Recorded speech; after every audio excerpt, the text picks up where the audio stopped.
हर हर महादेव, जय श्री राम, जय Hind everyone. Welcome back to the channel. This is Palak Mishra and this video is for BA 4 semester Hindi students. तो आपका इस बार syllabus में है हिंदी अनुवाद आपको पढ़ना है और इस बार MCQ नहीं, इस बार आपका क्वेश्चन आंसर फॉर्म में होगा. तो आई होप आपको ये सारी चीज़ें पता होंगी और आपका 16 को पेपर है, तो आई होप आप सभी रेडी होंगे उस चीज़ के लिए. तो आज हम लोग पढ़ने जा रहे हैं कि अनुवाद की अवधारणा क्या है. ठीक है, उसके बाद अनुवाद होता क्या है ये समझेंगे, उसकी परिभाषा समझेंगे, उसके दो स्वरूप समझेंगे. ठीक है, ओके. तो चलिए शुरू करते हैं. तो अनुवाद क्या होता है? अनुवाद का मतलब होता है अनु प्लस वाद से मिलकर बना अनुवाद जो है. हालांकि इस चीज़ को मैंने 1 घंटे वाली वीडियो में ऑलरेडी समझा रखा है, बट स्टिल अनु प्लस वाद, और वाद जो है वो वद धातु से मिलकर बना है, जिसका अर्थ होता है बोलना या कहना. तो कही हुई बातों का पुनः कथन करना, यानी कथन का, जो चीज़ें कह रखी हैं, जो चीज़ें लिख रखी हैं, उसी का पुनः कथन. आप दोबारा से वही सेम चीज़ें बोल रहे हो, वो कह सकते हो. या फिर लेख का पुनरुल्लेख, टीका, इसको अनुवाद कहते हैं. ठीक है, तो अनुवाद क्या होता है? किसी की कही हुई बातों को दोबारा से कहना अनुवाद होता है. ठीक है, अनुवाद के बहुत सारे पर्यायवाची मैंने यहाँ नीचे लिख दिया, आप लोग देख सकते हो. ये मेरी रफ कॉपी है जिसमें आपको दिख रहा होगा अनुवचन, अनुवाक. तो आप इसको भी लिख सकते हो अपने आंसर में, जब आपको अनुवाद डिटेल में 20 मार्क्स में एक्सप्लेन करना हो. तो अनुवाद, उसके टाइप्स, उसकी अवधारणा, उसका स्वरूप, हर चीज़ लिख सकते हो. उसके टाइप्स तो लिखोगे ही डेफिनेटली, प्लस उसके साथ उसकी पर्यायवाची लिख दो तो और अच्छा. तो अनुवचन, अनुवाक, अनुकथन, टीका, भाषानुवाद, आवृत्ति, पश्चात कथन.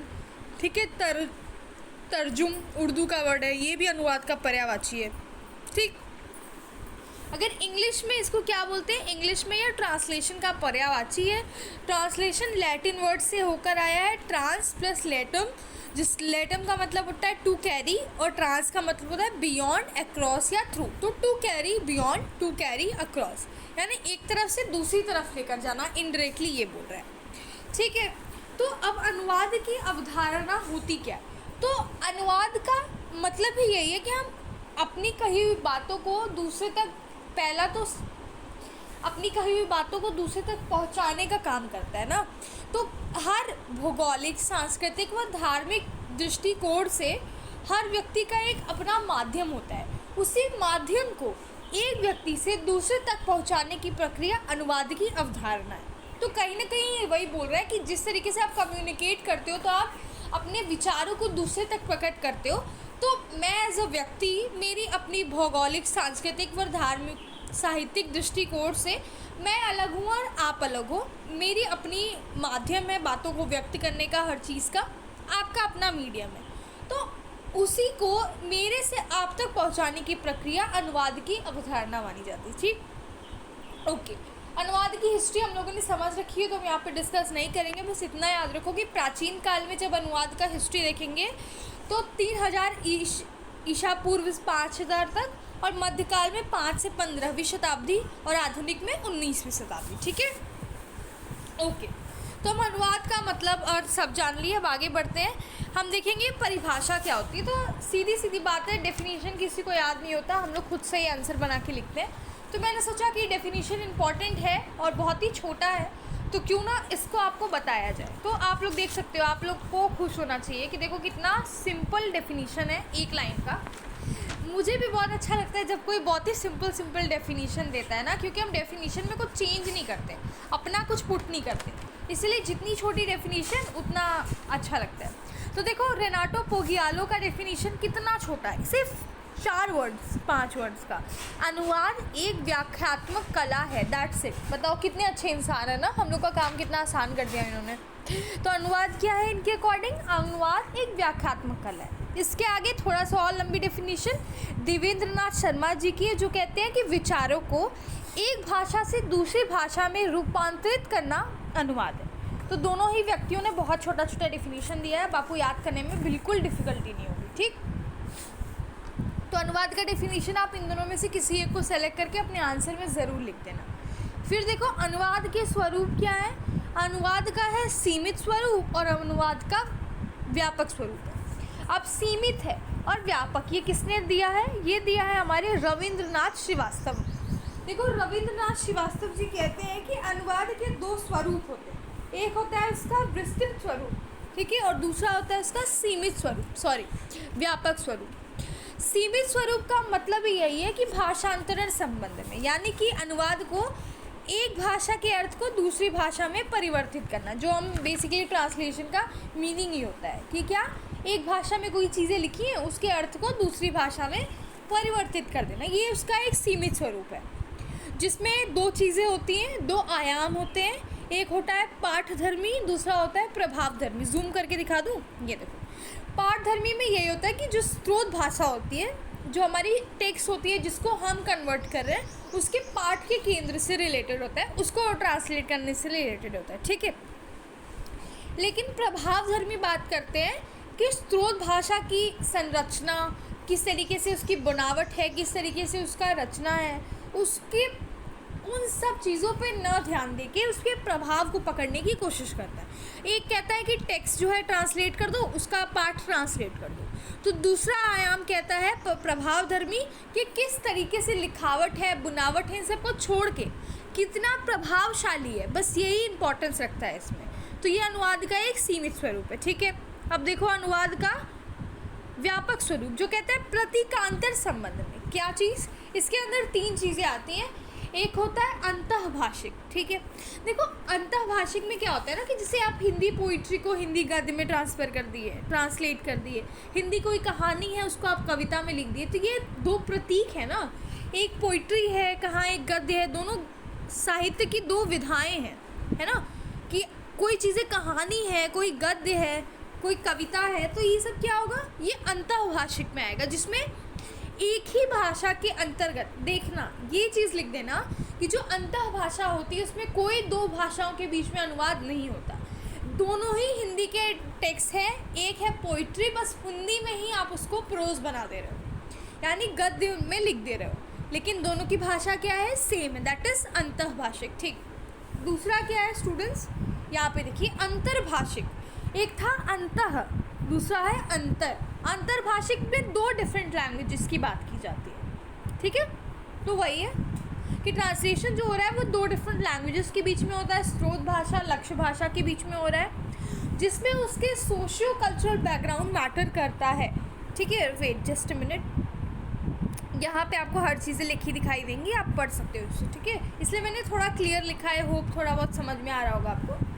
तो जिसमें आपको सामाजिक, उसकी कल्चरल बैकग्राउंड, उसकी सोसाइटी कैसी है, वहाँ का ट्रेडिशन कैसा है, वहाँ का धर्म कैसा है, कैसी मान्यताएं हैं, कैसा विश्वास रखता है, दो लैंग्वेजेस के बीच में जब होगा तो ये सारी चीज़ें। अच्छा देखो कितना सिंपल है ना कि अगर आप हिंदी के ही चीज़ों को लिख रहे हो तो सिंपल सी बात है, इसमें ये सारे फैक्टर्स तो आएंगे नहीं, लेकिन किसी बंगला की कहानी को लिख रहे हो तो उनका अपना संस्कृति, उनका अपना समाज, उनकी अपनी परंपरा, ठीक है, बंगालीज़ के डिफरेंट कल्चर होते हैं ना, उनके अपने विश्वासधारा, उनका अपना धर्म, तो इसके बीच में भी ट्रांसलेशन होता है। तो हमारे इसके बीच में जो दो लैंग्वेजेस के बीच में होता है वो अंतर्भाषिक या भाषांतर होता है, ठीक है। द थर्ड वन इज प्रतीकात्मक या प्रतीकांतर अनुवाद, ठीक है, जिसमें हम लोग क्या करते हैं, प्रतीकों के बीच में हम लोग ट्रांसलेशन करते हैं। चलो अब हम क्या पढ़ेंगे, अब हम पढ़ेंगे अनुवाद का महत्व। आई होप इतना समझ में आ गया होगा। देखो अनुवाद का क्या महत्व है, बहुत ही सिंपल, इसको कुछ याद नहीं करना, कुछ भी समझने का ज़रूरत नहीं। सबसे पहला ट्रांसलेशन क्यों करते हैं, ताकि हम दूसरे की भाषा को समझ सकें, कम्युनिकेशन कर सकें, तो संपर्क भाषा के रूप में, है ना।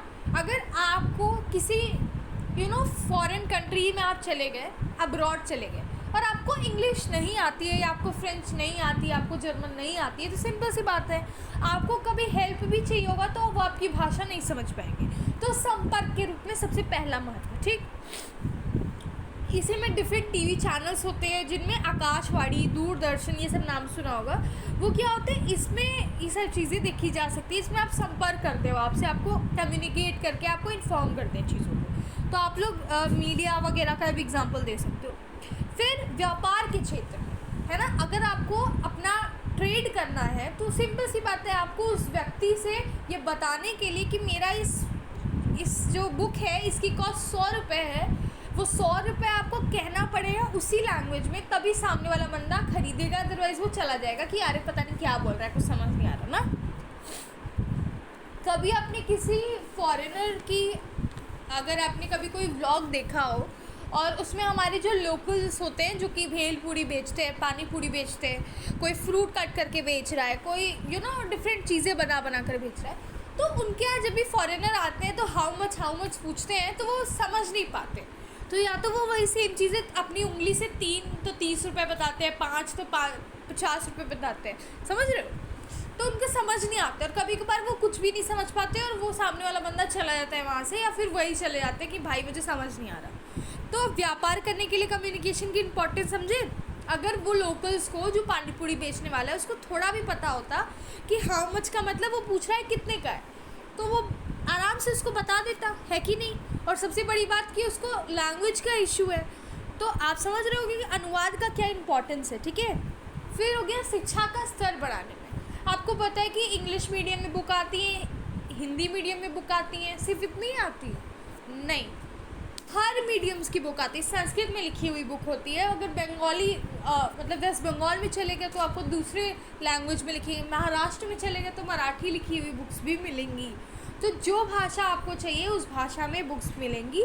तो शिक्षा का स्तर क्या हो रहा है, बढ़ रहा है ना। सबसे बड़ी बात कि अगर मुझे जयशंकर प्रसाद की कोई पोइट्री पढ़नी है, ठीक है, आंसू ही पढ़ना है फॉर एग्जांपल, और मैं इंग्लिश हूँ, मतलब मैं पूरी फॉरेनर हूँ, ठीक है, अब्रॉड से आई हूँ मैं बिल्कुल, और उनकी बुक पढ़ना चाहती हूँ, तो क्या मैं पढ़ पाऊँगी? नहीं। तो ये क्या कर रहा है, मेरा शिक्षा का स्तर घटा रहा है। तो शिक्षा का स्तर बढ़ रहा है इससे, क्योंकि हम अब कोई भी बाउंडेशन नहीं है, अब कोई भी रोक टोक नहीं है, मैं आराम से पढ़ सकती हूँ, ठीक है। धर्म संप्रदाय के प्रचार प्रसार के लिए आपको पता है कि हिंदुइज्म में जितने वेद, उपनिषद, पुराण, सब कुछ कैसे लिखे हैं, संस्कृत में लिखे हैं। तो क्या मैं और आप संस्कृत समझ पाएंगे? नहीं, क्योंकि मेरा सब्जेक्ट नहीं है, और आप नहीं समझ पाते क्योंकि आप दूसरी जगह के हो। तो बहुत सारे फॉरेनर्स हैं, उसने वेदों को, उपनिषद को, ये सब को कन्वर्ट किया है इंग्लिश में, और वो लोग ट्रांसलेट वाली बुक पढ़ रहे हैं, है ना। हमारी जो भगवत गीता है, जो श्रीमद् भगवत गीता है, उसको क्या हम लोग करते हैं, वो भी संस्कृत में लिखी हुई है, उसको हिंदी का ट्रांसलेशन आ रहा है, इंग्लिश में ट्रांसलेशन आ रहा है, ताकि हर कोई उस चीज़ को पढ़ पाए। तो धर्म हमारा फ्लरिश हो रहा है, ओके। जो राजा अशोक हुआ करते थे, वो बौद्ध धर्म के प्रचार प्रसार के लिए वो दूर तक इसी सारी चीज़ों को भेजा करते थे, ताकि बौद्ध धर्म का प्रचार प्रसार हो सके, ठीक है। पुस्तक का ट्रांसलेशन भी उसी भाषा में किया करते थे। फिर हमारा हो गया विज्ञान व तकनीकी ज्ञान के लिए भी, ठीक है, ये सारी चीज़ों के लिए क्या है, हमारा ट्रांसलेशन इम्पॉर्टेंट है। संस्कृति साहित्य के आदान प्रदान के लिए, देखो क्या होता है, अनुवाद को हम सांस्कृतिक सेतु कहते हैं। ये वर्ड अगर लिख कर आए ना, अनुवाद का अगर डेफिनेशन पूछा है, ये लिख दिया तो मार्क्स 1% नहीं कटेगा। क्यों? क्योंकि अनुवाद एक सांस्कृतिक सेतु है, एक ब्रिज है, जिसमें आप गैप को भरते हो। अगर आपके पास पहले से ही प्री कंसीव नोशन है कि इस कंट्री के जो लोग हैं, उनका जो कल्चर है वो अच्छा नहीं है, तो ये कैसे भरेगा? ये जो आपके मन में जो चीज़ें रखी हुई हैं, ये सबको रिमूव करके एक्चुअल आपको कौन बताएगा? जब आप उस संस्कृति की बुक पढ़ोगे, उस संस्कृति को जानोगे। और कैसे जानोगे? अनुवादक बुक पढ़ के। तो अनुदित बुक को जब पढ़ते हो तो समझ में आता है कि अच्छा, इनकी संस्कृति में ऐसा होता है, इनके कल्चर में ऐसा होता है, समझ रहे हो। तो इससे विश्व बंधुत्व की भावना आती है। आपको पता चलता है कि हमारे, मान लो कोई फॉरेनर है, ठीक है, उसको पता चला कि इंडिया में लोगों का कल्चर है पैर छूने का, है ना। इंडिया में लोगों को बड़े बड़े हो जाने के बाद भी लोग अपने माँ बाप के साथ ही रहते हैं, है ना। उन लोग की तरह नहीं कि वो छोड़ के चले जा रहे हैं, उनके माँ बाप कैसे भी रह रहे हैं, उनको फ़र्क नहीं। लेकिन आजकल तो इंडिया में भी ओल्ड एज होम्स की संख्या बढ़ रही है, तो कहीं ना कहीं वेस्टर्न वर्ल्ड इम्पैक्ट डाल रहा है, ठीक है। तो इससे क्या होता है, इससे पता चलता है कि हमारी कल्चर और ट्रेडिशन कैसी है। तो वो जब हमारी बुक को पढ़ेंगे तो उन्हें पता चलेगा कि अच्छा, हिंदुइज़्म का कल्चर ऐसा है, इंडिया का कल्चर ऐसा है, समझ रहे हो, ठीक है। और सामाजिक पुनर्व्यवस्था के लिए भी बहुत ज़्यादा इम्पोर्टेंस रखता है। उसके बाद भाषा के प्रचार प्रसार के लिए इम्पोर्टेंस रखता है। सिंपल सी बात है कि आपकी लैंग्वेज कोई पढ़ रहा है तो उसको पता चल रहा है ना कि हिंदी कितनी समृद्ध है, इंग्लिश कितना समृद्ध है, ठीक है, वो चीज़। जनसंचार के माध्यम के लिए मूवीज़ को अगर हम देखें तो मूवीज़ में क्या होता है, साउथ की मूवी साउथ वाले को नहीं आती हिंदी, और ऊपर से वो लोग हिंदी से बहुत नफरत भी करते हैं। कहीं ना कहीं हिंदी को लेके उन लोग के मन में बहुत ही ज़्यादा हेट्रेड है, एक्सेप्टेंस नहीं है कहीं भी हिंदी में, ठीक है। वहाँ पे बहुत सारी चीज़ें से चल रही है, साउथ साइड में मूवमेंट चल रहा है कहीं ना कहीं, कह सकते हैं। तो वो लोग नहीं कहते हैं, वो हिंदी में उनकी मूवीज़ क्या होती हैं, डब होती हैं। तो मूवी डबिंग होती है, तभी आप हॉलीवुड की मूवी आराम से हिंदी में देख पाते हो। सिंड्रेला देखते थे ना हम लोग, है ना, छोटे पे हम लोग, क्या थे, टैंगल्ड नाम का आती थी, जो जिसके बाल बहुत बड़े बड़े होते थे, प्रिंसेस वगैरह, वो सब भी इंग्लिश में होता है, फिर वो हिंदी में भी दिखाते हैं, हर लैंग्वेज में दिखाएंगे, तो डब करके होता है। अच्छा ठीक है, एक मेन चीज़ है, ये ज़रूर पूछा करता है एग्ज़ाम में, इसलिए मैंने लिख दिया है। इंटरनेशनल ट्रांसलेशन डे कब मनाया जाता है? 30 सितंबर को। और अगर पूछे क्यों मनाया जाता है, तो पहले के ज़माने में ट्रांसलेशन जो करता था, ट्रांसलेटर, उसको इम्पोर्टेंस नहीं दी जाती थी, अनुवादक को। क्यों? क्योंकि लोग कहते थे कि ये तो कॉपी कैट है, ये बस चीज़ों को कॉपी करता है, इसका खुद का कोई कंटेंट नहीं होता। पर आज के ज़माने में उसकी कितनी इंपॉर्टेंस है, ये अभी मैंने आपको समझाया। तो इंटरनेशनल ट्रांसलेशन डे उसकी इम्पोर्टेंस को सेलिब्रेट करने के लिए उन लोगों को एज अ सेलिब्रेशन के तौर पे इंटरनेशनल ट्रांसलेशन डे मनाया जाता है। अनुवादक के एज अ रिस्पेक्ट में इस तरीके की चीज़ें आप लोग लिख सकते हो, ठीक है। तो आई होप आपको ये समझ में आ गया होगा कि मैं क्या एक्सप्लेन करने की कोशिश कर रही हूँ। So alright, all the best for your examination. जय हिंद, जय श्री राम।